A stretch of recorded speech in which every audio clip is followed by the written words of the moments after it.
الله من الشيطان الرجيم. بسم الله الرحمن الرحيم. الحمد لله رب العالمين الرحمن الرحيم مالك يوم الدين.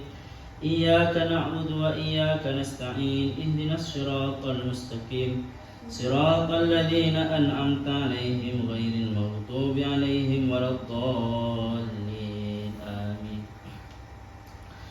قال الله تعالى وهو أصدق القائلين: أعوذ بالله من الشيطان الرجيم. بسم الله الرحمن الرحيم. أم حسبتم أن تدخلوا الجنة ولما يأتكم مثل الذين خلوا من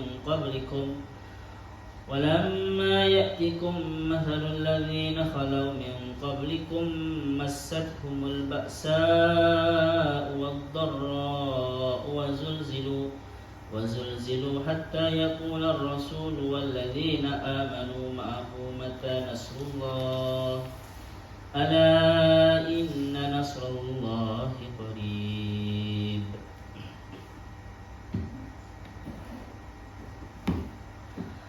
قال المصنف رحمه الله تعالى ونفعنا به وبعلومه وببركاته وبأنواره في الدارين آمين. ونزل dan turun fihi, itu di dalam manazal, wa fihi itu di dalam manazal juhdu, adapun juhdu dia mubtada, maaf. Juhdun apa kesulitan. Asaba yang menimpa apa juhud al-muslimin kepada orang-orang muslim. Am di sini bisa bermakna apakah, bisa bermakna bal maksudnya bahkan. Hasibtum, apakah kalian hasibtum menyangka siapa kalian? Antadkhulul jannata, pada masuk surga siapa kalian? Pada masuk siapa kalian al jannata pada surga.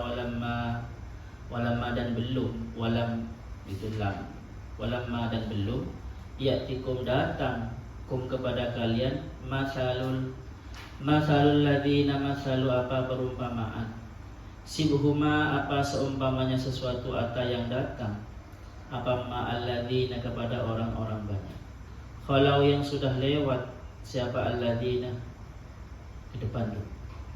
Kalau yang sudah lewat siapa alladzina min qablikum dari sebelum kalian, minal mu'minina dari orang-orang mukmin, minal mihani yang berupa ujian-ujian mihnah, fatasbiru maka sabarlah siapa kalian, kama sabaru seperti hanya sabar siapa mereka.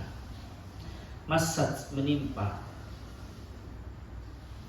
Kata-kata massa itu teman-teman berasal dari sebenarnya menyentuh ya. Itu pada awalnya sesuatu yang konkret, yang visual, kulit menyentuh kulit. Masat, karena kenapa kok menggunakan kata masat? Itu kan karena nanti kesulitan yang membuat kita sedih atau membuat kita gundah gulana itu kerasa sensasinya di tubuh kita. Jadi kalau masad itu kan kerasanya itu kan ketika nyentuh kulit sama kulit atau nyentuh apa itu namanya masahan ya. Semua kesedihan yang menimpa mental kita atau emosi kita itu sebenarnya akan kerasa sensasinya di fisik kita. Bisa di kepala, bisa di dada yang merasa sesak gitu. Masad menimpa hum kepada mereka alladzina khalau min qablikum usiju mana jumlatun menjadi jumlah, masad ini menjadi jumlah, musta'nafatun yang dipermulakan di awal, maksudnya menjadi jumlah baru maksudnya. Mubayyinatun yang menerangkan, musta'nafatun anggap baru. Mubayyinatun yang menerangkan ma kepada sesuatu qablaha sebelum masad.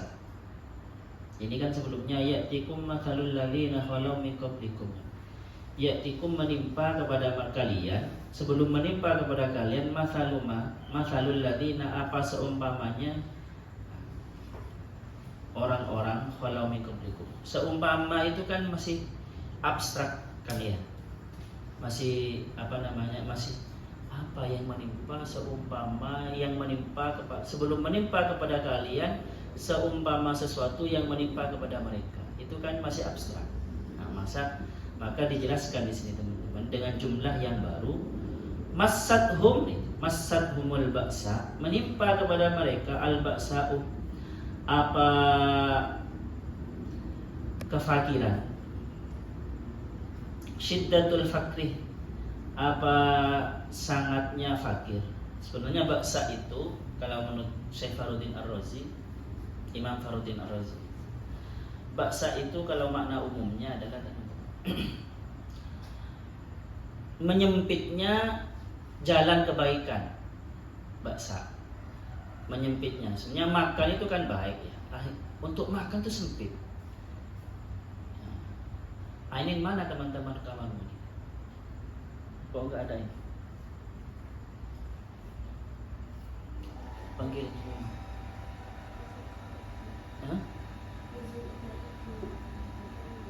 Dan sebentar lagi selesai. Kalau begini IB semua.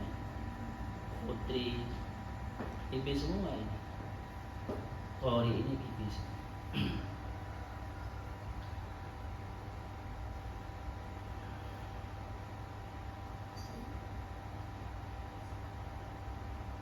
Ba'sa, kembali lagi, ba'sa itu kalau dengan makna yang sangat umum adalah menyempitnya kebaikan. So mama rizkinya sempit. Kesenangan, untuk senang itu sulit. Biasanya bergaul itu enak, maka sempit bergaul karena banyak orang yang membenci. Itu ba'sa. Waddarra ail marad. Marad maksudnya sakit. Nah, dengan makna yang paling umum adalah darra itu adalah teman-teman terbukanya pintu keburukan. Apa yang buruk? Yang buruk semuanya bencana. Itu kok terbuka sakit. Bukan hanya dirinya yang sakit sebenarnya. Keluarganya sakit, dirinya sakit, terbuka. Jadi keburukan itu kok kayaknya terbuka gitu ya, luas jalannya. Itu darra, sakit, bencana seperti itu.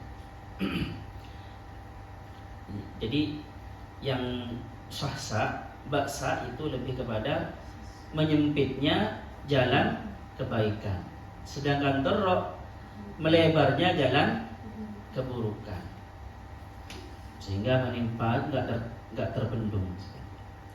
Wazulzilu dan digoncang siapa mereka, digundahkan siapa mereka, uziju digundahkan, dibuat khawatir siapa mereka, bi anwa'il bala'i dengan bermacam-macam bencana bala, hatta yaqula sampai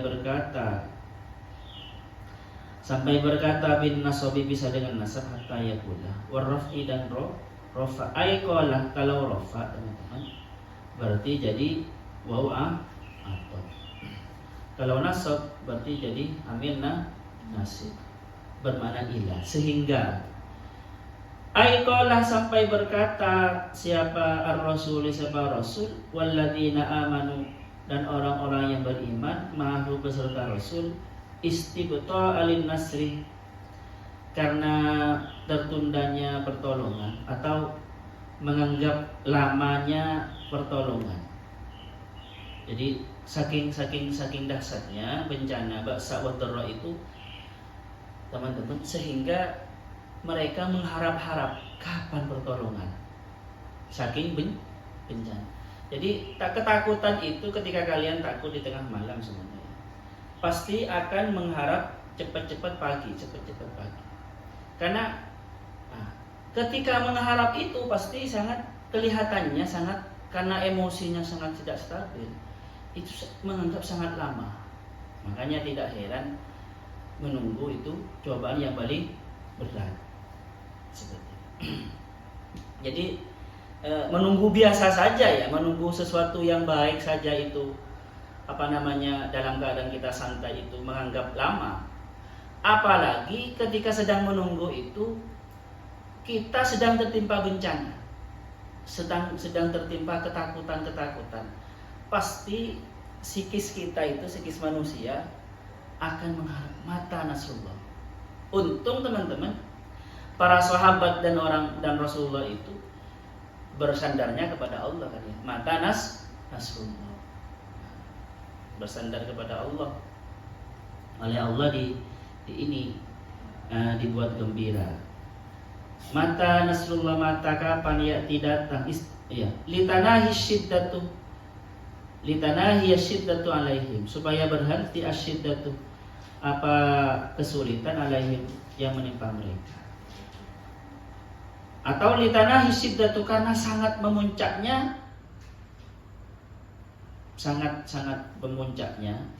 klimaksnya, maksudnya litanahi syiddatu karena sangat klimaks asyiddatu kesulitan alaihim yang menimpa mereka. Jadi mereka itu saking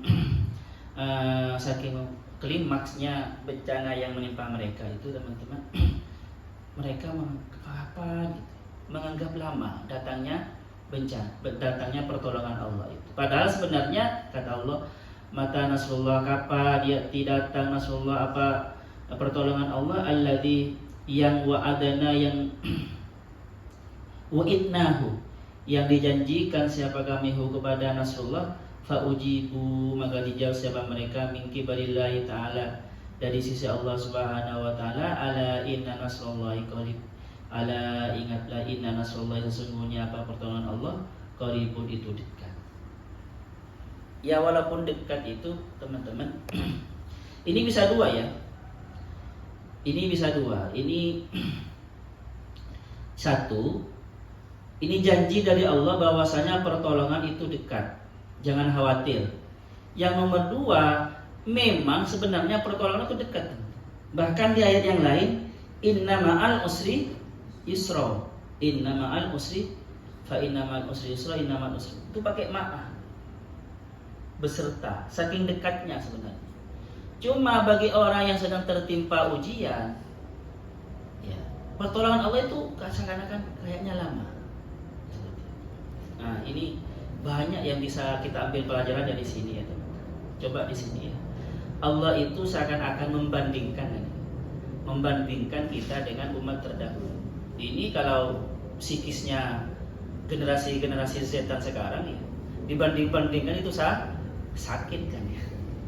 Padahal sebenarnya teman-teman, membanding-bandingkan di dalam itu biasa.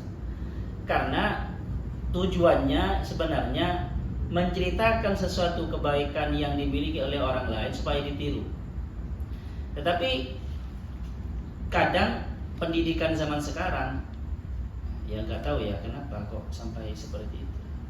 Apalagi mohon maaf sebelumnya, seorang istri atau seorang anak kalau dibanding-bandingkan itu menjadi sakit hati. Padahal sebenarnya tujuan orang tuanya itu, tujuan suaminya atau tujuan istrinya itu supaya ditiru. Dan metode membandingkan itu sebenarnya ada sejak di Al-Fatihah teman-teman. Al-Fatihah, siratal ladzina an'amta alaihim, ihdinas siratal mustaqim, siratal ladzina an'amta alaihim. Karena apa? Abstrak. Siratal mustaqim di sini sama sebenarnya ya. Sebelum ayat ini kan ada wallahu yahdi may yasha'u ila siratim mustaqim. Dan Allah itu memberi petunjuk kepada yang beliau kehendaki ila siratim mustaqim. Nah, orang-orang yang mendapat siratal mustaqim dulu itu teman-teman, itu tidak gampang memperolehnya. Makanya di sini am hasibtum an tadkhulul jannata walamma ya'tikum masalul ladzina khalau min qablikum. Ini bukan murni menakut-nakuti sebenarnya ya. Makanya di dalam kitab Fakhruddin Ar-Razi, Mafatihul Ghaib itu dikatakan maqasidnya apa? Tathbitan liqulubil mu'minin. Untuk memperkokoh, untuk memberi motivasi kepada orang mukmin. Karena kalau kalian sekarang ini dapat musibah dalam memperjuangkan kebaikan, sebenarnya bukan kamu saja. Dulu orang-orang yang sudah an'amta alaihim itu sama. Paham ya? Coba teman-teman ya, kalau kalian bersedih atau kecewa atau kalah gitu ya, berjuang, ternyata bukan hanya kamu yang kalah, itu kan lebih meringankan diri sendiri, meringankan beban kita. Jadi satu, tathbitan liqulubil, untuk menetapkan hati orang mukmin. Yang nomor dua teman-teman adalah sebagai motivasi. Pasti bisa. Makanya di akhir dengan ala inna nasrullahi qarib. Seperti halnya mereka dulu sebelum kamu itu berhasil melewati ujian itu semua, akhirnya berhasil, ya kamu seperti itu juga. Seperti itu. Nah, ini yang kedua. Dan yang ketiga teman-teman, pelajaran dari Allah sendiri bahwasanya selain menjelaskan pertolongan Allah itu pasti datang, tidak di mana-mana. Makanya teman-teman, kalau buat novel atau buat cerita atau buat film, jangan sampai orang yang protagonis itu berakhir dengan kesengsaraan. Antagonis malah itu nggak boleh. Di mana-mana aturannya seperti itu. Kenapa? Karena harus ada dalam kaidah itu, pada akhirnya kebaikan menang. Paham ya? Pada akhirnya tidak boleh orang yang membuat cerita, karena cerita itu dikonsumsi manusia kan ya, film atau sinetron, yang ternyata endingnya set ending, sebenarnya nggak boleh. Apalagi ditonton anak-anak, itu membuat orang down. Al-Quran mencontohkan seperti itu juga. Diakhiri dengan Al-Quran, mata nasrullah ala inna nasrullahi qarib. Ini berbeda dengan sekarang ya. Jadi sebenarnya saya ulangi lagi, metode menjelaskan kebaikan atau keburukan supaya yang kita nasihati takut melakukan keburukan, dan supaya yang kita nasihati itu semangat untuk melakukan kebaikan, itu sebenarnya ada metode yang namanya membandingkan. Tetapi di zaman sekarang membandingkan ini dianggap negatif, apalagi bagi mereka yang suudon ya, yang sedang cemburu. Ketika seorang ayah bilang ke anaknya, itu lu tetangga itu anaknya dia umur 6 sudah hafal Quran. Itu kalau anaknya tidak biasa teman-teman ya, tidak biasa, maka bukan menjadi motivasi, menjadi down. Memang pendidikan sekarang, nggak tahu pendidikan sekarang ini gimana ya. Coba lihat teman-teman, memang dulu keras kan ya pendidikan dulu, tapi kan terbukti pendidikan dulu itu banyak generasi-generasi terdahulu menjadi pemimpin kita sukses. Kita belum membuktikan generasi yang dididik dengan lemes sekarang itu, dengan dimanja itu nanti seperti apa. Karena memang mereka belum jadi orang kan ya, masih di ini semua. Tidak boleh dipukul, tidak boleh dibentak, tidak boleh dibanding-bandingkan, itu seperti apa nanti. Tetapi yang saya ingin terangkan bahwasanya membandingkan itu termasuk metode Al-Quran. Paham ya? Sebagai motivasi. Ya kalau seumpama kalian tersinggung, berarti ada masalah di psikis kalian. Bisa saja kalian cemburu kepada temannya itu, sehingga seakan-akan ya sudah, kan banyak kan, ya sudah ayah punya anak itu saja, nah itu kan ya. Atau seorang istri, ya sudah ayah beristri dia saja. Padahal sebenarnya bisa saja seorang ayah, seorang suami itu mencontohkan tetangganya yang sukses itu di dalam rangka dia itu rumah dia subuh bangun, supaya ditiru sebenarnya, supaya kita itu punya motivasi bersaing. Tapi tidak, bagi jiwa-jiwa yang lemah tidak menjadi seperti itu. Nggak tahu ini apakah kesalahan dari sejak dulu yang sering dimanja, yang selalu setiap harinya cuma dilem terus, akhirnya seperti itu psikisnya.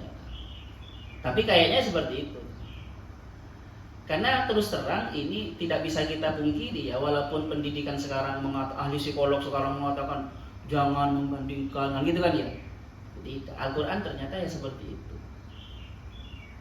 Nah, saya yakin metode Al-Quran benar seperti itu. Nanti kalau semuanya jadi istri kalian, suaminya itu mah, istrinya tetangga itu pagi-pagi bangun, jangan tersinggung, ya kamu beristri dia saja, hanya gitu ya. Tetapi gini teman, ada juga, jangan terlalu juga banding-bandingkan ya. Ada tempatnya dan jangan terlalu over juga. Jangan terlalu over juga. Kadang kan gini, seorang itu karena terlalu tersilau kepada si A gitu ya, akhirnya tidak menemukan kebaikan sama kali dari si B-nya. Paham ya? Karena dia punya punya standar sendiri tentang kesuksesan, tentang keuangan, tentang kesuksesan itu. Akhirnya ada si A sama seperti ekspektasi dia, akhirnya dia hanya memuja dia. Padahal anaknya atau istrinya atau suaminya punya kelebihan tersendiri yang tidak harus sama dengan dia. Baru kalau seperti itu dia itu membanding-bandingkan yang negatif. Tapi sebenarnya teman-teman, membanding-bandingkan termasuk metode Quran. Jangan salah. Tetapi nanti jangan salah ya, tetap membandingkan itu, ketika kita membandingkan kebaikan semama, jangan sampai ada seperti tadi itu, lupa kepada kebaikan yang menjadi ciri khas yang kita nasihat. Karena setiap orang punya jalan kebaikannya yang beda, bahkan jalan dosanya beda-beda, jalan berdosanya beda-beda. Semuanya pendosa, tetapi hobi dosanya beda. Ya, semua mengarah kebaikan semua sebenarnya. Tetapi jalan menuju kebaikan kadang tergantung kebiasaannya masing-masing, beda-beda. Jadi jangan terlalu dipaksakan. Jadi kita itu membandingkan dengan sesuatu yang umum, jangan yang spesifik sebenarnya. Kalau spesifik nanti kita malah terjebak di dalam menstandarkan sesuatu dengan salah. Paham ya? Standar kita salah. Padahal orang itu tidak harus sama kan. Amin. Nah, ini penting kita terangkan, karena yang dapat kita ambil pelajaran dari ayat ini ya ini teman-teman. Jadi Rasulullah itu sama sahabat, memang Rasulullah ketika sampai di Madinah kan tidak bawa uang kan ya, miskin kan ya, uangnya di sana. Dia diusir dan benar-benar berat perjuangannya. Selain itu dimusuhi, bukan hanya dimusuhi oleh musuh yang di Mekah ya, penduduk Madinah itu juga memusuhi. Ini kan ayat ini ada yang mengatakan turun di Khandaq. Kita tahu kan ayat perang Khandaq itu adalah perang Ahzab, perang di mana orang Islam itu bermusuhan dengan kafir Quraisy, yang kafir Quraisy sendiri itu berkoalisi dengan orang di Madinah. Benar-benar berat. Tetapi oleh Allah dikuat-kuatkan. Ada yang mengatakan ini turun di Uhud. Maka oleh Allah dikuat-kuatkan. Jangan dikira kamu, bahkan di ayat yang lain itu, am hasibtum an tadkhulul jannata wa lamma ya'lamillahu alladziina jahadu minkum wa ya'lamas. Apakah kalian menganggap kalian akan masuk surga begitu saja, padahal Allah belum tahu siapa yang berjuang dari kalian dan siapa yang sabar. Jadi ya memang seperti itu teman-teman. Sebenarnya murah teman. Coba ya, kebaikan itu murah apa tidak? Murah tapi berat.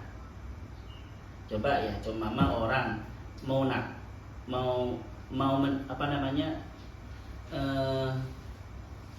jajan di luar, itu kan harus bayar.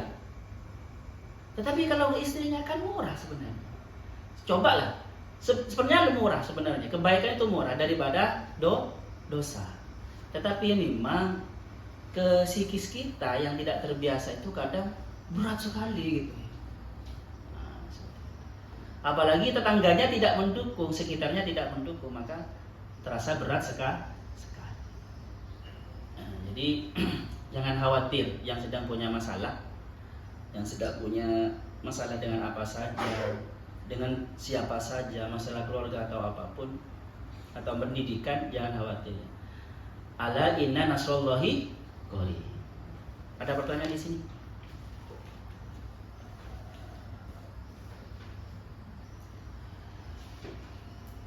Ya, jadi kita tetap positif ya, bahwasanya satu, tidak selalu malam, karena memang sedih dan senang itu dua mata uang, wajah. Tidak bisa. Kalau hidup di dunia ini teman-teman sudah cobaan. Hidup kalian sudah cobaan. Makanya bayi itu nangis ketika keluar dari, karena hidup. Apalagi tambah berkeluarga kalian. Bukan saya nakut-nakutin. Kalau pengen nambah keruwetan, dia berkeluarga. Dan orang yang berkeluarga itu sebenarnya orang yang hidup. Orang yang berkeluarga itu orang yang hidup. Maksudnya apa? Dia hidup untuk menentang cobaan. Karena jelas di Al-Quran, hidup dan mati itu sebenarnya semua sudah bencana, sudah bala. Khalaqal mauta wal hayata liyabluwakum. Makanya saya ketika lahir di dunia nangis. Seingat saya nangis saya.